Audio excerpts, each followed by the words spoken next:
The extent of his power cannot be put into words, and his perceptions have grown as well. To him, you are dust motes in a storm, a grain upon the beach, and as insignificant as a body that orbits the graveyard of Malachor. Most Star Wars fans are at least somewhat familiar with Darth Nihilus, one of the greatest Sith Lords of all time, and with his absolutely terrifying trademark ability, cleansing entire planets of life with the raw power of the Force. But the popular perception of Nihilus as an uber-powerful Eldritch abomination belies the true depth and significance of his character. While his raw strength certainly puts the likes of Darth Sidious to shame, describing him as some unstoppable god is actually a fundamental misunderstanding of his character. Today, we're going to give you a better look at the fearsome Darth Nihilus and at the broken Jedi exile who killed him.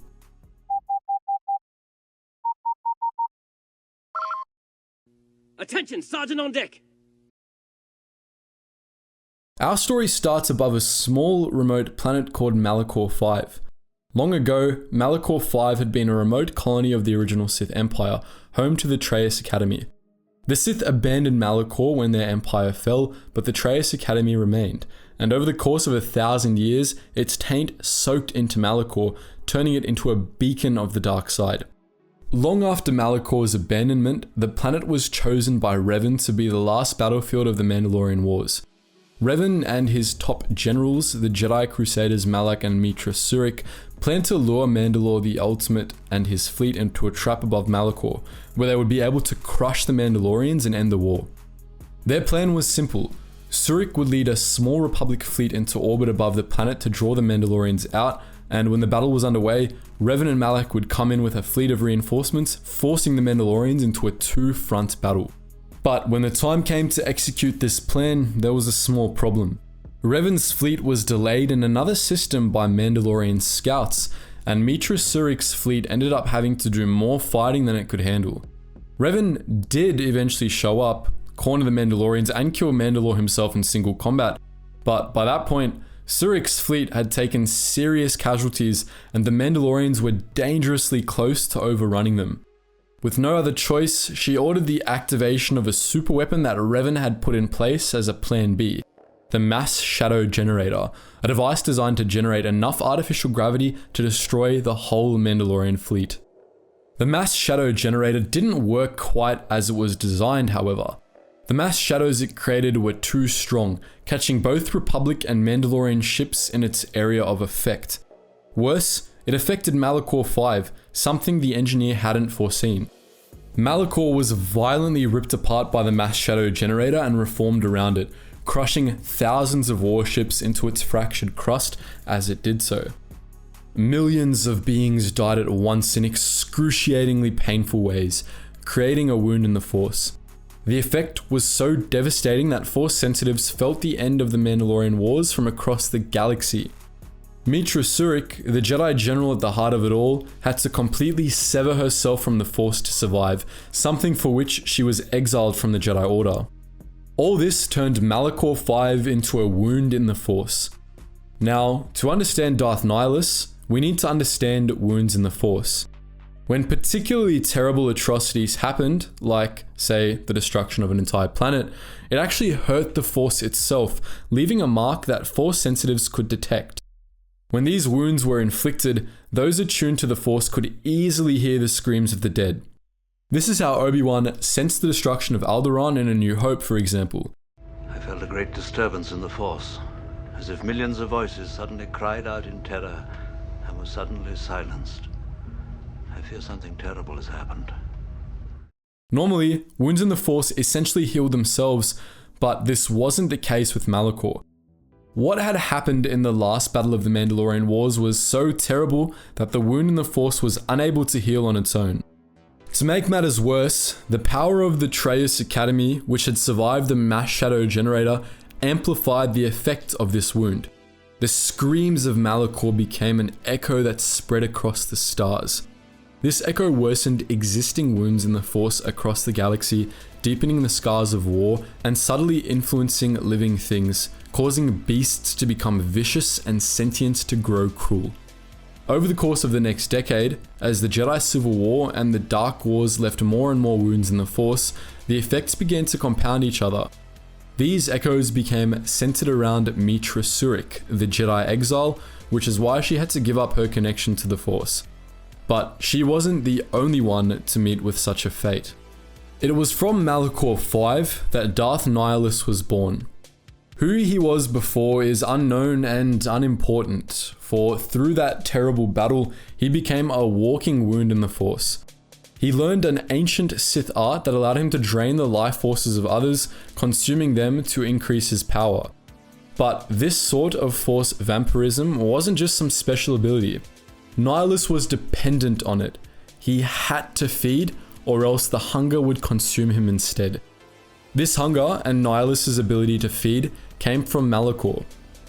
He, like Meetra Surik, was a concentration of the echoes spreading from that wound in the Force, and the more people he consumed, the stronger those echoes became.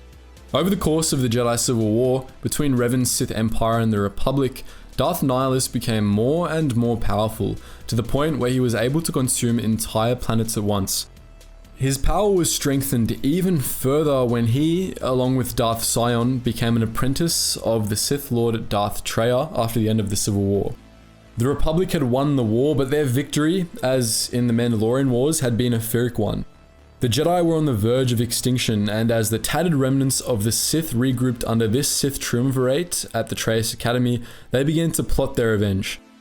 Using the Force, Nihilus ripped a downed Republic battlecruiser, the Ravager, out of Malachor's blackened crust, the start of what became a whole fleet of ghost ships, held together through the sheer might of Nihilus's will. He and his fleet roamed the interstellar void, hunting Jedi. What followed was the first Jedi Purge. Whenever Jedi gathered somewhere, the Ravager was sure to follow, and Nihilus would consume the Jedi, their allies, and all other life on the planets where they sought refuge. The numbers of the Jedi dwindled rapidly until, after Nihilus consumed what was believed to be the last Jedi at the Mirror-Luke colony of Qatar, the Order was no more. On Qatar, Nihilus left only one living thing alive, Visas Ma, a Mirror-Luke Force adept. Nihilus claimed her as his assassin, and unlike the half-dead slaves who served aboard his ships, he didn't consume her. Instead, he converted her to his cause. As his power grew to unfathomable heights, Nihilus had come to believe that all life deserved to die. He believed that he brought order where there was chaos, stillness and silence where there had been nothing but meaningless noise. Everything, to him, existed to feed his will. With their shared mission complete, Nihilus and Sion then betrayed Darth Traya, cutting her off from the Force and leaving her for dead. Then they went their separate ways. But unbeknownst to either of them, Traya survived. She sought out the person who was then believed to be the last of the Jedi, Meetra Surik, the Exile. By that point, it had been 10 years since Malachor, and in that time, Surik had wandered the fringes of the galaxy, seeking solace in isolation and exile. But under the guidance of Darth Traya, who at that point had taken the name Kreia, she returned to the civilized galaxy, and at length she began to regain her connection to the Force. Nihilus sensed this and sent Visas to kill Surik, only for Visas to join forces with the Jedi Exile instead. Surik and her companions were, at the time, traveling around the galaxy looking for other Jedi and putting a stop to Sith plots. When Nihilus's servants attempted to conquer Onderon by supporting the would-be usurper General Vaklu, the Exile and her followers swayed the tide of the battle, dealing a blow to the Sith Lord. By that point, the hunger was beginning to turn on Nihilus. He had become so powerful that only planets were massive enough to sustain him, and he had planned to feed upon Onderon. Kreia knew of this, and so, through one of Nihilus's servants, she led him to believe that there was a Jedi Academy on Telos 4, knowing that Nihilus would be unable to resist such a target. But it was a trap. There were no Jedi on Telos, and Kreia had made sure that Surik would be there when he came for the planet. Together with Mandalore the Preserver and his greatest warriors, Surik and Visas Ma boarded the Ravager as it attacked Telos and confronted Nihilus. Surik revealed how Kreia had tricked the Sith Lord and offered herself up to him.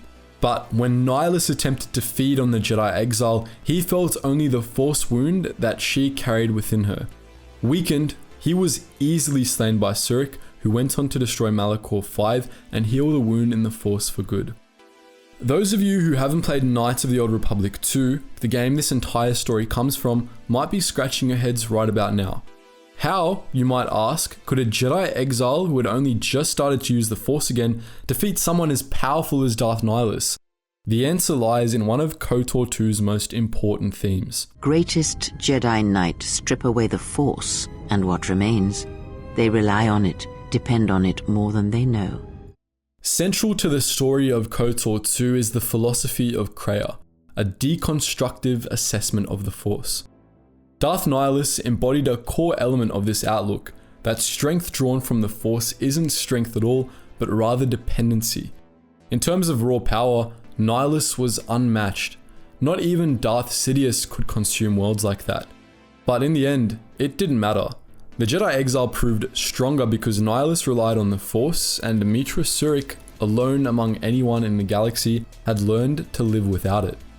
This is because the power the Force granted Nihilus was never truly his to command. Nihilus was a leech. He drew constantly on the strength of others, and in doing so, he only ever weakened himself. He was a slave to his hunger. Whenever he couldn't feed, he started to consume himself, and so he was forced to always be on the hunt. Visas Ma once remarked to Mitra Surik that his power had grown so great that he could no longer be considered a man. He had become an entity, something that didn't even take notice of individuals anymore, being concerned only with planets. But that doesn't show strength. It shows how utterly impotent Darth Nihilus actually was. He'd become so reliant on the Force that his power was all that really remained of him. But that power wasn't his. It was the echo of Malachor, an external force. As Visas discovered after his death, behind his mask, Darth Nihilus really was just a man, nothing more. He was irrelevant, unimaginably weak, such a thrall to his power that he himself may as well have ceased to exist. Mitra Surik was the opposite. In giving up the Force, she had broken her chains completely, and even when she started to regain her powers, the strength of that act remained. The Force no longer controlled her. Thus, she was able to not only kill Nihilus, but do so with relative ease. Darth Nihilus was one of the most powerful Sith Lords of all time, but ultimately, that power meant nothing. So that's the tale of Darth Nihilus, the Eater of Planets. But what do you think? Would you like us to take a look at Darth Sion, Nihilus's underrated Scottish counterpart? Let us know your thoughts in the comment section below. And just before you go guys, if you want to delve a bit into real life human history, we have a new channel out called The Braved, where we delve deep into all different eras and all different times to find some of the most badass men and women you'll ever hear of. So if that tickles your fancy, that's the first link in the description below. And if you just want to hear some music, check out our Relax Jack music channel, which is the music we used in this video and plenty of our recent videos. And if you want access to a behind the scenes Discord where you can chat to myself and the team who make these videos directly, consider donating to our Patreon. And lastly, if you just want to join our wider community, check us out on our main Geetsly's Discord and our Geetsly's Gaming Network. Anyways guys, as always, thank you so much for watching, and I hope to see you in the next video.